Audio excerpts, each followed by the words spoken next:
Diário do Nordeste no Enem. Apoio Assembleia Legislativa do Estado do Ceará. Conteúdo Arid Sá. Realização Diário do Nordeste. Olá, internautas. É uma satisfação estar com vocês aqui para resolvermos questões do fascículo 8 do Diário do Nordeste. Este que é um projeto entre o Colégio Arid Sá e o Jornal Diário do Nordeste. Vamos resolver questões propostas do fascículo 8, a matemática e suas tecnologias, e eu gostaria que você pegasse aí então o seu fascículo e vamos para a questão proposta de número 1. Em 1959, o Acordo Internacional sobre as Jardas e as Libras entre os Estados Unidos e os países da Commonwealth definiu uma jarda como sendo exatamente 0,9144 metro, o que, por sua vez, definiu o pé como sendo exatamente 0,3048 metro. Baseado nesse texto, a equivalência entre jarda e pé é tal que: opção A, jarda é igual a 3 pés. Opção B, jarda é igual a 1/3 de pé. Opção C, jarda é igual a 2 pés. Opção D, jarda é igual a 1/4 do pé. Ou opção E, jarda é igual a 5 pés. Bem, então, considerando essa resolução, temos que uma jarda é igual a 0,9144 do metro e um pé equivale a 0,3048 do metro. Portanto, nós podemos aqui passar esse número dividindo, e aí você vai ter que 1 dividido por 0,9144 jarda será igual a 1 metro. E em relação ao pé, se você passar o número 0,3048 dividindo, você vai ter que 1 sobre 0,3048 do pé será igual a 1 metro. Perceba, portanto, que tanto aqui à esquerda você tem 1 metro comparado com jarda e na direita você tem 1 metro comparado com pé. Como à esquerda você tem 1 metro e à direita você também tem 1 metro, nós podemos dizer que 1 sobre 0,9144 jarda será igual a 1 sobre 0,3048 pé. Passando esse denominador do primeiro membro para o segundo membro, nós ficamos com jarda igual a 0,9144 dividido por 0,3048 pé. Perceba que quando nós temos uma fração, e aqui nós temos tanto o número decimal no numerador quanto no denominador, é interessante nós multiplicarmos por 10.000 tanto o numerador quanto o denominador. Dessa forma, você não altera a fração e, além disso, você consegue eliminar a vírgula. Portanto, nós concluímos que a jarda será igual a 9.144 dividido por 3.048 pé. E isso equivale a precisamente 3 pés. Portanto, olha aí a nossa conclusão. A jarda equivale a 3 pés, o que nos leva ao item A, de Arid Sá. Bem, vamos agora para a resolução da nossa questão número 2. Questão 2 proposta diz o seguinte: Alex é um aluno estudioso de regiões urbanas. Ele recebeu de seu professor a tarefa de analisar com detalhes algumas localidades da região metropolitana de Fortaleza. Para isso, o professor forneceu-lhe 5 mapas da mesma localidade, sendo que as escalas destes são: escala do mapa A, 1 para 10 milhões, escala do mapa B, 1 para 8 milhões, escala do mapa C, 1 para 500 mil, escala do mapa D, 1 para 100 mil, escala do mapa E, 1 para 10 mil. qual mapa foi escolhido por Alex? Opção A, mapa E. Opção B, mapa D. Opção C, mapa C. Opção D, mapa B. Opção E, mapa A. Bem, conforme você pode observar, o mapa A tem uma escala de 1 para 10 milhões. Ora, verifique que uma escala é uma fração, onde no numerador você tem a distância d minúsculo, que representa a distância medida no mapa, e o denominador d maiúsculo, que é a distância real, é aquela distância medida no terreno. Então, o que acontece? A escala de 1 para 10 milhões significa que uma unidade no desenho, no mapa, representará 10 milhões de unidades no terreno, ou seja, a medida real, tá certo? Então, o mapa A tem essa característica. Uma unidade que você faça a medida no mapa corresponde a 10 milhões medidos no terreno. Quer dizer, então, professor, que no caso do mapa A, 1 centímetro estará associado, 1 centímetro do mapa, né? Estará associado a 10 milhões de centímetros, 10 milhões de centímetros no terreno, exatamente.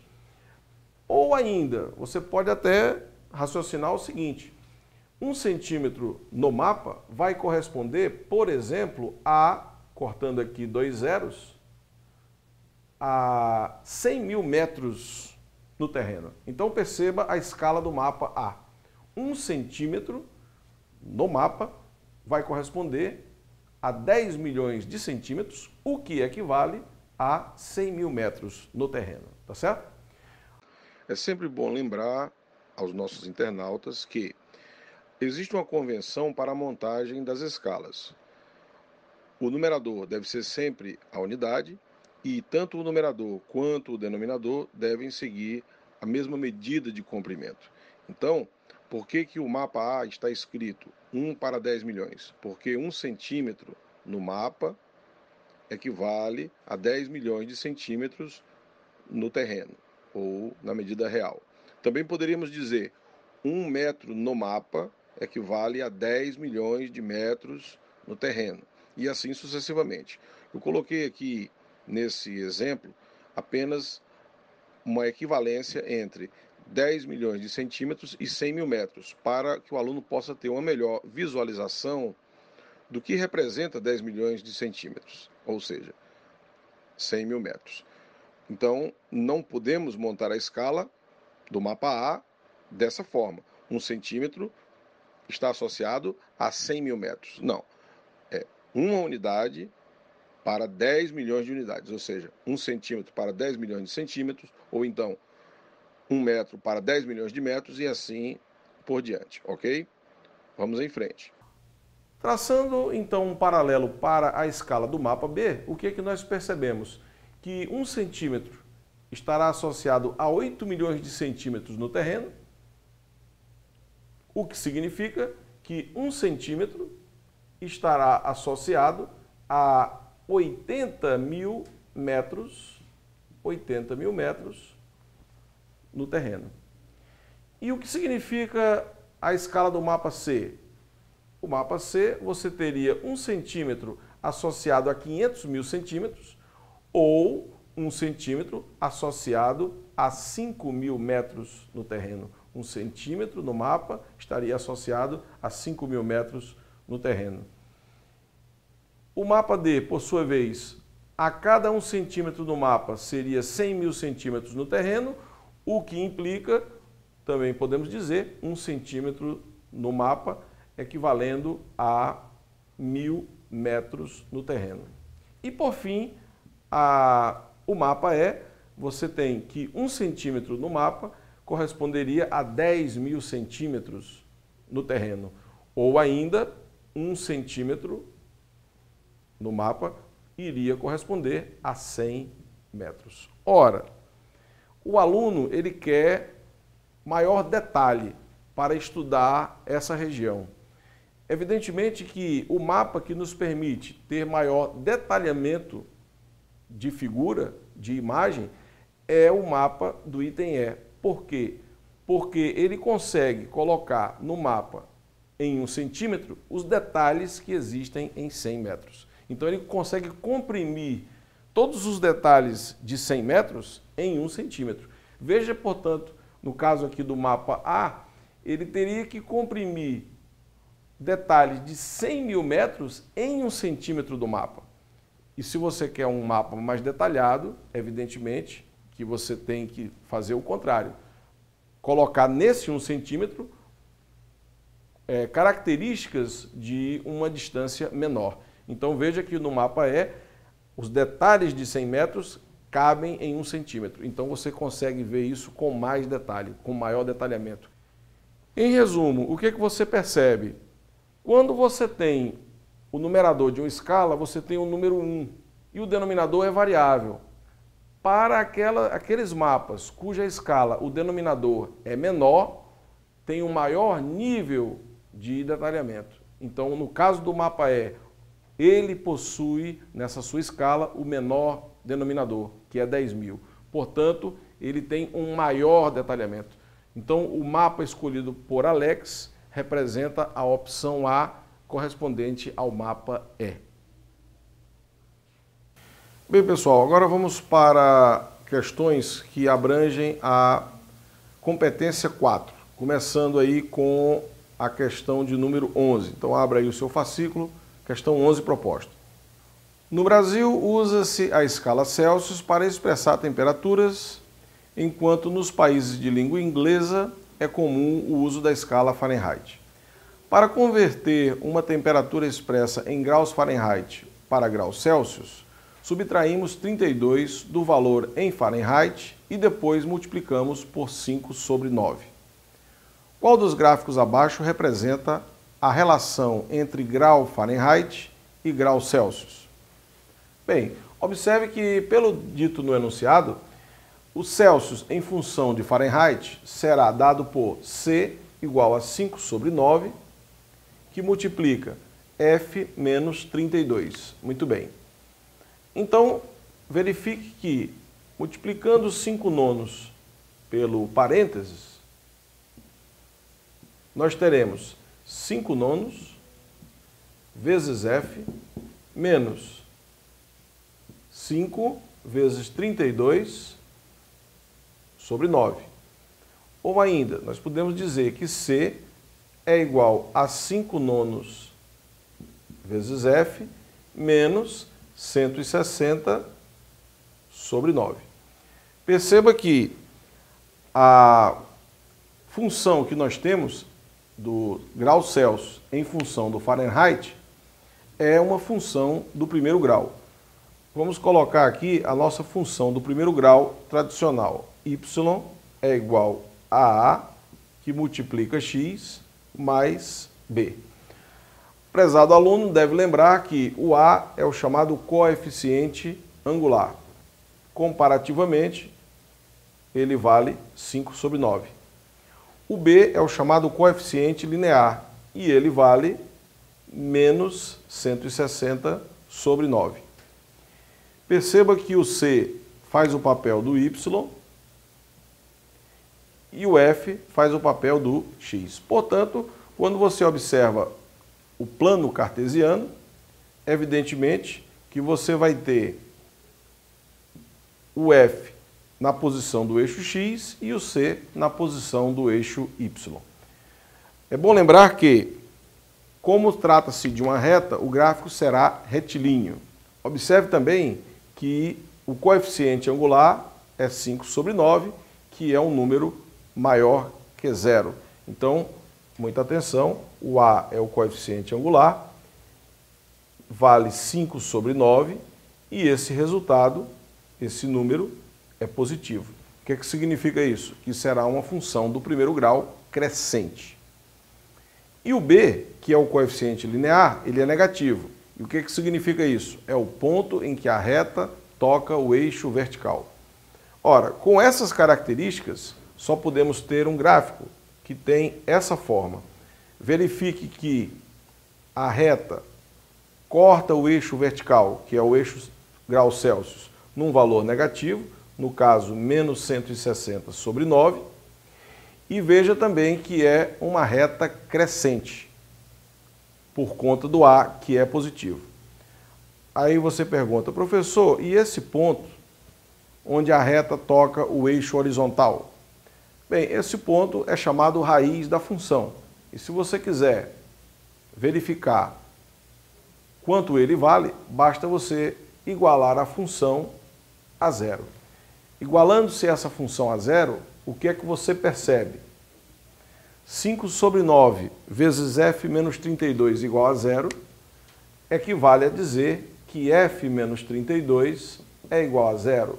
Portanto, nós concluímos que f é igual a 32.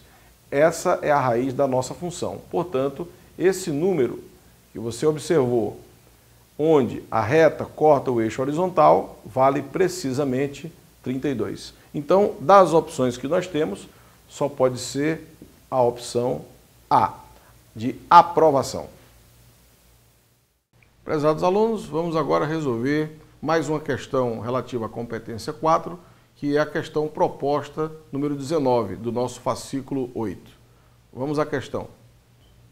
Em uma determinada viagem, um mega empresário deseja alugar um carro esportivo de luxo para um período de 3 dias. A locadora Carrão.com possui 4 modelos disponíveis e apresenta a seguinte tabela de custo do aluguel. Então, observe aí a tabela, ele diz, o modelo Ferrari, o custo do aluguel é de R$ 498 a cada 10 km. O modelo Porsche, R$ 600 a cada 24 km. O Ford Mustang, R$ 179 a cada 10 km.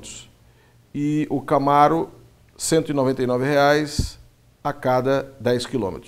O automóvel que ele costumava alugar nesse estabelecimento tinha um custo de R$ 23,56 por quilômetro.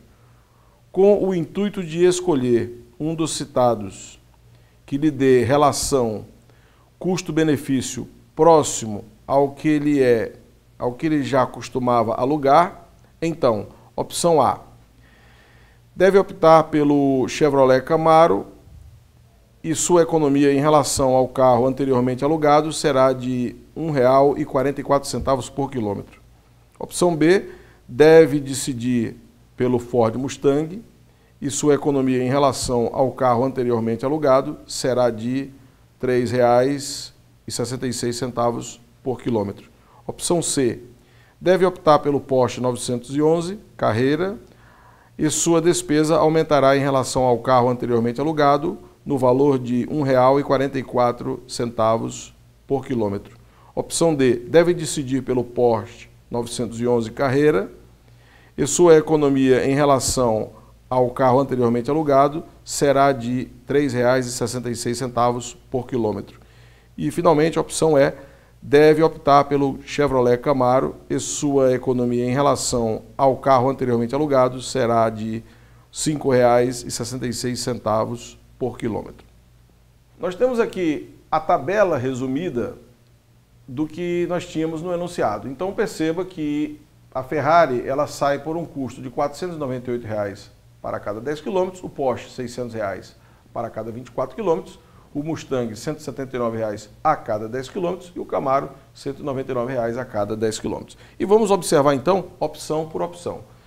Se nós observarmos a opção A, o que é que ele diz?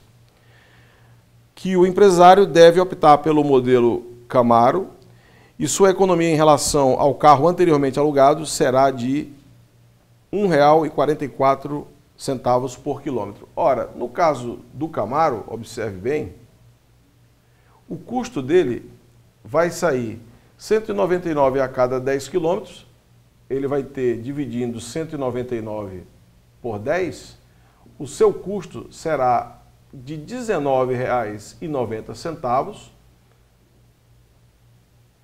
por quilômetro. Muito bem. Ora, só que o empresário tinha pago no carro anterior R$ 23,56, não é verdade? e o Camaro está saindo por R$ 19,90. Fazendo a diferença, você vai obter aqui R$ 3,66, o que não condiz com a realidade. O item A não condiz com a realidade porque ele coloca aqui R$ 1,44. Então o item A não está correto. Vamos para o item B.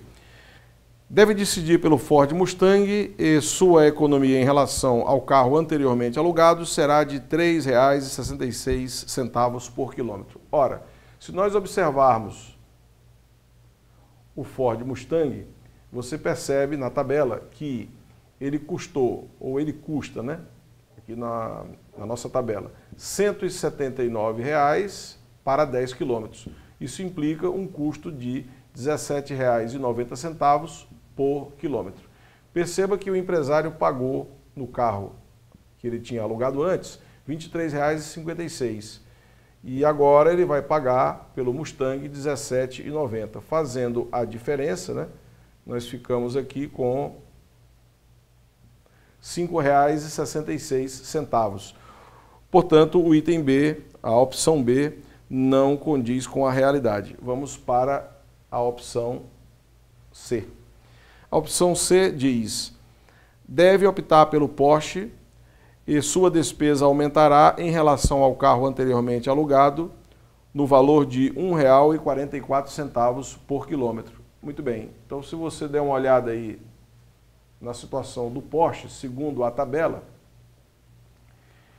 dividindo-se R$ 600 por 24, você fica com um custo de R$ 25 por quilômetro. Tá certo? Muito bem. Só que o nosso empresário, ele pagou no carro anterior R$ 23,56. Fazendo-se a diferença, nós ficamos aqui com R$ 1,44 mais caro. Perceba então que a opção C está correta. Vamos lê-la novamente. Deve-se optar pelo Porsche 911 Carrera e sua despesa aumentará em relação ao carro anteriormente alugado no valor de R$ 1,44 por quilômetro. Perfeitamente. Perceba que o empresário vai pagar a mais R$ 1,44 por quilômetro, ficando, portanto, com a opção C de competência. Bem, internautas, mais um fascículo é comentado aqui na nossa matemática e suas tecnologias.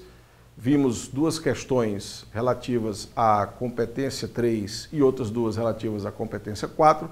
Eu espero que essas questões que nós fizemos tenham elucidado aí algumas dúvidas de vocês e até o nosso próximo encontro. Diário do Nordeste no Enem. Apoio Assembleia Legislativa do Estado do Ceará. Conteúdo Ari de Sá. Realização Diário do Nordeste.